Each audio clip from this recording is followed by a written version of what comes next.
شروع اللہ کے نام سے جو بڑا مہربان نہایت رحم والا ہے۔ حامیم، اس کتاب کا اتارا جانا خدائے غالب و دانا کی طرف سے ہے، جو گناہ بخشنے والا اور توبہ قبول کرنے والا اور سخت عذاب دینے والا اور صاحب کرم ہے۔ اس کے سوا کوئی معبود نہیں، اسی کی طرف پھر کر جانا ہے۔ خدا کی آیتوں میں وہی لوگ جھگڑتے ہیں جو کافر ہیں، تو ان لوگوں کا شہروں میں چلنا پھرنا تمہیں دھوکے میں نہ ڈال دے۔ ان سے پہلے نوح کی قوم اور ان کے بعد اور امتوں نے بھی پیغمبروں کی تکذیب کی، اور ہر امت نے اپنے پیغمبر کے بارے میں یہی قصد کیا کہ اس کو پکڑ لیں، اور بےہودہ شبہات سے جھگڑتے رہے کہ اس سے حق کو زائل کر دیں، تو میں نے ان کو پکڑ لیا، سو دیکھ لو میرا عذاب کیسا ہوا۔ اور اسی طرح کافروں کے بارے میں بھی تمہارے پروردگار کی بات پوری ہو چکی ہے کہ وہ اہل دوزخ ہیں۔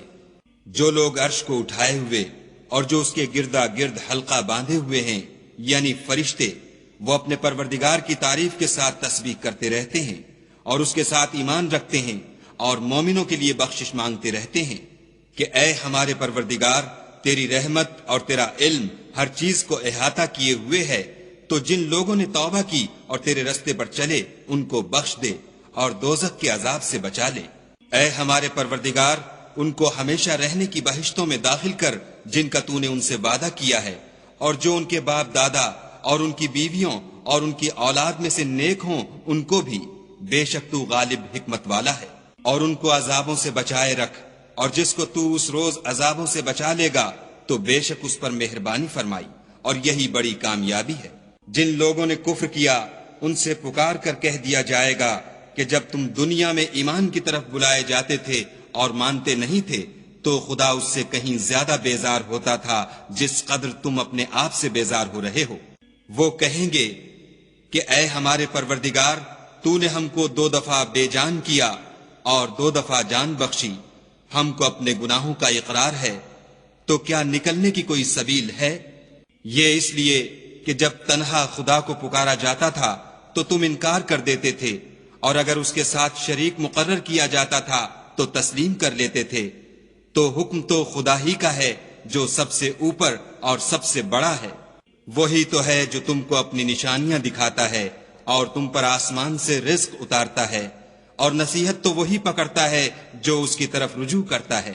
تو خدا کی عبادت کو خالص کر کر اسی کو پکارو، اگرچہ کافر برا ہی مانے۔ وہ مالک درجات عالی اور صاحب عرش ہے، اپنے بندوں میں سے جس کو چاہتا ہے اپنے حکم سے وہی بھیجتا ہے تاکہ ملاقات کے دن سے ڈرائے۔ جس روز وہ نکل پڑیں گے ان کی کوئی چیز خدا سے مخفی نہ رہے گی۔ آج کس کی بادشاہت ہے؟ خدا کی، جو اکیلا اور غالب ہے۔ آج کے دن ہر شخص کو اس کے اعمال کا بدلہ دیا جائے گا۔ آج کسی کے حق میں بے انصافی نہیں ہوگی، بے شک خدا جلد حساب لینے والا ہے۔ اور ان کو قریب آنے والے دن سے ڈراؤ جبکہ دل غم سے بھر کر گلوں تک آ رہے ہوں گے، اور ظالموں کا کوئی دوست نہیں ہوگا اور نہ کوئی سفارشی جس کی بات قبول کی جائے۔ وہ آنکھوں کی خیانت کو جانتا ہے اور جو باتیں سینوں میں پوشیدہ ہیں ان کو بھی، اور خدا سچائی کے ساتھ حکم فرماتا ہے، اور جن کو یہ لوگ پکارتے ہیں وہ کچھ بھی حکم نہیں دے سکتے، بے شک خدا سننے والا اور دیکھنے والا ہے۔ کیا انہوں نے زمین میں سیر نہیں کی تاکہ دیکھ لیتے کہ جو لوگ ان سے پہلے تھے ان کا انجام کیسا ہوا؟ وہ ان سے زور اور زمین میں نشانات بنانے کے لحاظ سے کہیں بڑھ کر تھے، تو خدا نے ان کو ان کے گناہوں کے سبب پکڑ لیا، اور ان کو خدا کے عذاب سے کوئی بھی بچانے والا نہ تھا۔ یہ اس لیے کہ ان کے پاس پیغمبر کھلی دلیلیں لاتے تھے تو یہ کفر کرتے تھے، سو خدا نے ان کو پکڑ لیا۔ بے شک وہ صاحب قوت اور سخت عذاب دینے والا ہے۔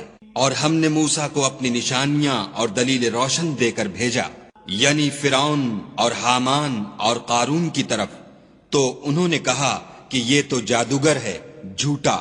غرض جب وہ ان کے پاس ہماری طرف سے حق لے کر پہنچے تو کہنے لگے کہ جو لوگ اس کے ساتھ خدا پر ایمان لائے ہیں ان کے بیٹوں کو قتل کر دو اور بیٹیوں کو رہنے دو، اور کافروں کی تدبیریں بے ٹھکانے ہوتی ہیں۔ اور فرعون بولا کہ مجھے چھوڑو کہ موسیٰ کو قتل کر دوں اور وہ اپنے پروردگار کو بلا لے، مجھے ڈر ہے کہ وہ کہیں تمہارے دین کو نہ بدل دے یا ملک میں فساد نہ پیدا کر دے۔ موسیٰ نے کہا کہ میں ہر متکبر سے جو حساب کے دن یعنی قیامت پر ایمان نہیں لاتا اپنے اور تمہارے پروردگار کی پناہ لے چکا ہوں۔ اور فرعون کے لوگوں میں سے ایک مومن شخص جو اپنے ایمان کو پوشیدہ رکھتا تھا کہنے لگا، کیا تم ایسے شخص کو قتل کرنا چاہتے ہو جو کہتا ہے کہ میرا پروردگار خدا ہے، اور وہ تمہارے پاس تمہارے پروردگار کی طرف سے نشانیاں بھی لے کر آیا ہے، اور اگر وہ جھوٹا ہوگا تو اس کے جھوٹ کا ضرر اسی کو ہوگا، اور اگر سچا ہوگا تو کوئی سا عذاب جس کا وہ تم سے وعدہ کرتا ہے تم پر واقع ہو کر رہے گا۔ بے شک خدا اس شخص کو ہدایت نہیں دیتا جو بے لحاظ جھوٹا ہے۔ اے قوم، آج تمہاری ہی بادشاہت ہے اور تم ہی ملک میں غالب ہو، لیکن اگر ہم پر خدا کا عذاب آ گیا تو اس کے دور کرنے کے لیے ہماری مدد کون کرے گا؟ فرعون نے کہا، میں تمہیں وہی بات سمجھاتا ہوں جو مجھے سوجھی ہے، اور وہی راہ بتاتا ہوں جس میں بھلائی ہے۔ تو جو مومن تھا وہ کہنے لگا کہ اے قوم، مجھے تمہاری نسبت خوف ہے کہ مبادا تم پر اور امتوں کی طرح کے دن کا عذاب آ جائے، یعنی نوح کی قوم اور عاد اور سمود اور جو لوگ ان کے پیچھے ہوئے ہیں ان کے حال کی طرح تمہارا حال نہ ہو جائے، اور خدا تو بندوں پر ظلم کرنا نہیں چاہتا۔ اور اے قوم، مجھے تمہاری نسبت پکار کے دن یعنی قیامت کا خوف ہے۔ جس دن تم پیٹھ پھیر کر قیامت کے میدان سے بھاگو گے اس دن تم کو کوئی عذاب خدا سے بچانے والا نہ ہوگا، اور جس شخص کو خدا گمراہ کرے اس کو کوئی ہدایت دینے والا نہیں۔ اور پہلے یوسف بھی تمہارے پاس نشانیاں لے کر آئے تھے، تو جو وہ لائے تھے اس سے تم ہمیشہ شک ہی میں رہے، یہاں تک کہ جب وہ فوت ہو گئے تو تم کہنے لگے کہ خدا اس کے بعد کبھی کوئی پیغمبر نہیں بھیجے گا۔ اسی طرح خدا اس شخص کو گمراہ کر دیتا ہے جو حد سے نکل جانے والا اور شک کرنے والا ہو۔ جو لوگ بغیر اس کے کہ ان کے پاس کوئی دلیل آئی ہو خدا کی آیتوں میں جھگڑتے ہیں، خدا کے نزدیک اور مومنوں کے نزدیک جھگڑا سخت ناپسند ہے۔ اسی طرح خدا ہر متکبر سرکش کے دل پر مہر لگا دیتا ہے۔ اور فرعون نے کہا کہ حامان میرے لیے ایک محل بناؤ تاکہ میں اس پر چڑھ کر رستوں پر پہنچ جاؤں، یعنی آسمانوں کے رستوں پر، پھر موسیٰ کے خدا کو دیکھ لوں، اور میں تو اسے جھوٹا سمجھتا ہوں۔ اور اسی طرح فرعون کو اس کے اعمال بد اچھے معلوم ہوتے تھے اور وہ رستے سے روک دیا گیا تھا، اور فرعون کی تدبیر تو بیکار تھی۔ اور وہ شخص جو مومن تھا اس نے کہا کہ بھائیو میرے پیچھے چلو، میں تمہیں بھلائی کا رستہ دکھاؤں گا۔ بھائیو، یہ دنیا کی زندگی چند روز فائدہ اٹھانے کی چیز ہے، اور جو آخرت ہے وہی ہمیشہ رہنے کا گھر ہے۔ جو برے کام کرے گا اس کو بدلہ بھی ویسا ہی ملے گا، اور جو نیک کام کرے گا مرد ہو یا عورت اور وہ صاحب ایمان بھی ہوگا تو ایسے لوگ بہشت میں داخل ہوں گے، وہاں ان کو بے شمار رزق ملے گا۔ اور اے قوم، میرا کیا حال ہے کہ میں تو تم کو نجات کی طرف بلاتا ہوں اور تم مجھے دوزخ کی آگ کی طرف بلاتے ہو۔ تم مجھے اس لیے بلاتے ہو کہ خدا کے ساتھ کفر کروں اور اس چیز کو اس کا شریک مقرر کروں جس کا مجھے کچھ بھی علم نہیں، اور میں تم کو خدائے غالب اور بخشنے والے کی طرف بلاتا ہوں۔ سچ تو یہ ہے کہ جس چیز کی طرف تم مجھے بلاتے ہو اس کو دنیا اور آخرت میں بلانے یعنی دعا قبول کرنے کا مقدور نہیں، اور ہم کو خدا کی طرف لوٹنا ہے، اور حد سے نکل جانے والے دوزخی ہیں۔ جو بات میں تم سے کہتا ہوں تم اسے آگے چل کر یاد کرو گے، اور میں اپنا کام خدا کے سپرد کرتا ہوں، بے شک خدا بندوں کو دیکھنے والا ہے۔ غرض خدا نے موسیٰ کو ان لوگوں کی تدبیروں کی برائیوں سے محفوظ رکھا اور فرعون والوں کو برے عذاب نے آ گھیرا، یعنی آتش جہنم کہ صبح و شام اس کے سامنے پیش کیے جاتے ہیں۔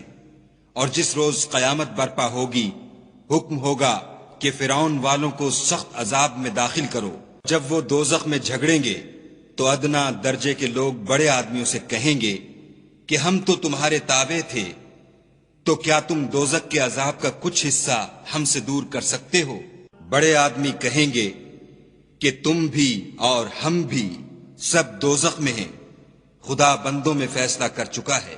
اور جو لوگ آگ میں جل رہے ہوں گے وہ دوزخ کے داروغوں سے کہیں گے کہ اپنے پروردگار سے دعا کرو کہ ایک روز تو ہم سے عذاب ہلکا کر دے۔ وہ کہیں گے کہ کیا تمہارے پاس تمہارے پیغمبر نشانیاں لے کر نہیں آئے تھے؟ وہ کہیں گے کیوں نہیں؟ تو وہ کہیں گے کہ تم ہی دعا کرو، اور کافروں کی دعا اس روز بیکار ہوگی۔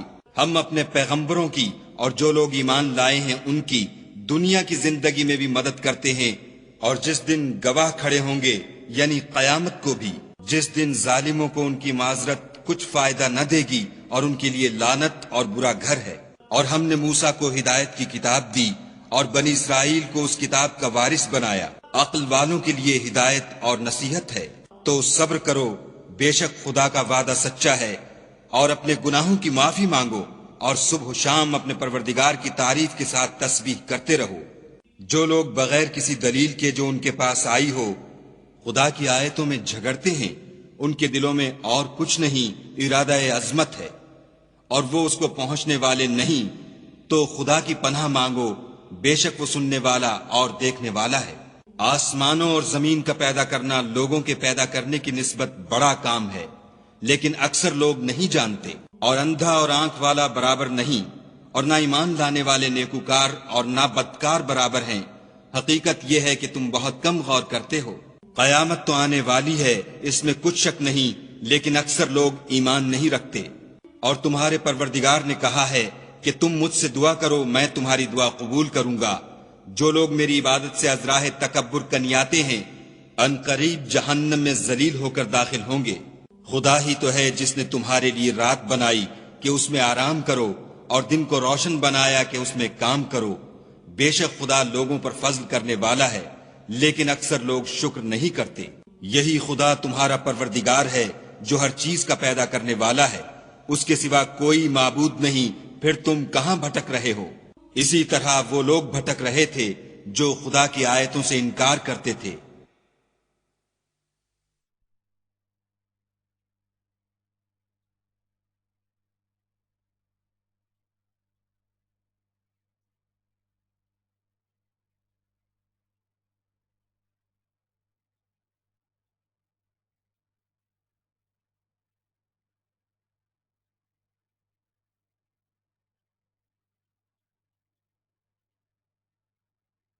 خدا ہی تو ہے جس نے زمین کو تمہارے لیے ٹھہرنے کی جگہ اور آسمان کو چھت بنایا، اور تمہاری صورتیں بنائیں اور صورتیں بھی اچھی بنائیں، اور تمہیں پاکیزہ چیزیں کھانے کو دیں۔ یہی خدا تمہارا پروردگار ہے۔ پس خدائے پروردگار عالم بہت ہی بابرکت ہے۔ وہ زندہ ہے جسے موت نہیں، اس کے سوا کوئی عبادت کے لائق نہیں، تو اس کی عبادت کو خالص کر کر اسی کو پکارو۔ ہر طرح کی تعریف خدا ہی کو سزاوار ہے جو تمام جہان کا پروردگار ہے۔ اے محمد صلی اللہ علیہ وآلہ وسلم، ان سے کہہ دو کہ مجھے اس بات کی ممانعت کی گئی ہے کہ جن کو تم خدا کے سوا پکارتے ہو ان کی پرستش کروں، اور میں ان کی کیوں کر پرستش کروں جبکہ میرے پاس میرے پروردگار کی طرف سے کھلی دلیلیں آ چکی ہیں، اور مجھ کو حکم یہ ہوا ہے کہ پروردگار عالم ہی کا تابع فرمان ہوں۔ وہی تو ہے جس نے تم کو پہلے مٹی سے پیدا کیا، پھر نطفہ بنا کر، پھر لوتھڑا بنا کر، پھر تم کو نکالتا ہے کہ تم بچے ہوتے ہو، پھر تم اپنی جوانی کو پہنچتے ہو، پھر بوڑھے ہو جاتے ہو، اور کوئی تم میں سے پہلے ہی مر جاتا ہے، اور تم موت کے وقت مقرر تک پہنچ جاتے ہو، اور تاکہ تم سمجھو۔ وہی تو ہے جو جلاتا اور مارتا ہے، پھر جب وہ کوئی کام کرنا اور کسی کو پیدا کرنا چاہتا ہے تو اس سے کہہ دیتا ہے کہ ہو جا، تو وہ ہو جاتا ہے۔ کیا تم نے ان لوگوں کو نہیں دیکھا جو خدا کی آیتوں میں جھگڑتے ہیں؟ یہ کہاں بھٹک رہے ہیں؟ جن لوگوں نے کتاب خدا کو اور جو کچھ ہم نے اپنے پیغمبروں کو دے کر بھیجا اس کو جھٹلایا، وہ ان قریب معلوم کر لیں گے، جبکہ ان کی گردنوں میں طوق اور زنجیریں ہوں گی اور گھسیٹے جائیں گے، یعنی کھولتے ہوئے پانی میں، پھر آگ میں جھونک دیے جائیں گے۔ پھر ان سے کہا جائے گا کہ وہ کہاں ہیں جن کو تم خدا کے شریک بناتے تھے، یعنی غیر خدا؟ کہیں گے وہ تو ہم سے جاتے رہے، بلکہ ہم تو پہلے کسی چیز کو پکارتے ہی نہیں تھے۔ اسی طرح خدا کافروں کو گمراہ کرتا ہے۔ یہ اس کا بدلہ ہے کہ تم زمین میں حق کے بغیر یعنی اس کے خلاف خوش ہوا کرتے تھے، اور اس کی سزا ہے کہ اترایا کرتے تھے۔ اب جہنم کے دروازوں میں داخل ہو جاؤ، ہمیشہ اسی میں رہو گے، متکبروں کا کیا برا ٹھکانہ ہے۔ تو اے پیغمبر صلی اللہ علیہ وآلہ وسلم، صبر کرو، خدا کا وعدہ سچا ہے۔ اگر ہم تم کو کچھ اس میں سے دکھا دیں جس کا ہم تم سے وعدہ کرتے ہیں، یعنی کافروں پر عذاب نازل کریں یا تمہاری مدت حیات پوری کر دیں، تو ان کو ہماری ہی طرف لوٹ کر آنا ہے۔ اور ہم نے تم سے پہلے بہت سے پیغمبر بھیجے، ان میں کچھ تو ایسے ہیں جن کے حالات تم سے بیان کر دیے ہیں، اور کچھ ایسے ہیں جن کے حالات بیان نہیں کیے، اور کسی پیغمبر کا مقدور نہ تھا کہ خدا کے حکم کے بغیر کوئی نشانی لائے۔ پھر جب خدا کا حکم آ پہنچا تو انصاف کے ساتھ فیصلہ کر دیا گیا، اور اہل باطل نقصان میں پڑ گئے۔ خدا ہی تو ہے جس نے تمہارے لیے 4 پائے بنائے تاکہ ان میں سے بعض پر سوار ہو اور بعض کو تم کھاتے ہو، اور تمہارے لیے ان میں اور بھی فائدے ہیں، اور اس لیے بھی کہ کہیں جانے کی تمہارے دلوں میں جو حاجت ہو ان پر چڑھ کر وہاں پہنچ جاؤ، اور ان پر اور کشتیوں پر تم سوار ہوتے ہو، اور وہ تمہیں اپنی نشانیاں دکھاتا ہے، تو تم خدا کی کن کن نشانیوں کو نہ مانو گے؟ کیا ان لوگوں نے زمین میں سیر نہیں کی تاکہ دیکھتے کہ جو لوگ ان سے پہلے تھے ان کا انجام کیسا ہوا، حالانکہ وہ ان سے کہیں زیادہ اور طاقتور اور زمین میں نشانات بنانے کے اعتبار سے بہت بڑھ کر تھے؟ تو جو کچھ وہ کرتے تھے وہ ان کے کچھ کام نہ آیا، اور جب ان کے پیغمبر ان کے پاس کھلی نشانیاں لے کر آئے تو جو علم اپنے خیال میں ان کے پاس تھا اس پر اترانے لگے، اور جس چیز سے تمسخر کیا کرتے تھے اس نے ان کو آ گھیرا۔ پھر جب انہوں نے ہمارا عذاب دیکھ لیا تو کہنے لگے کہ ہم خدائے واحد پر ایمان لائے، اور جس چیز کو اس کے ساتھ شریک بناتے تھے اس سے نامعتقد ہوئے۔ لیکن جب وہ ہمارا عذاب دیکھ چکے اس وقت ان کے ایمان نے ان کو کچھ بھی فائدہ نہ دیا۔ یہ خدا کی عادت ہے جو اس کے بندوں کے بارے میں چلی آتی ہے، اور وہاں کافر گھاٹے میں پڑ کر رہ گئے۔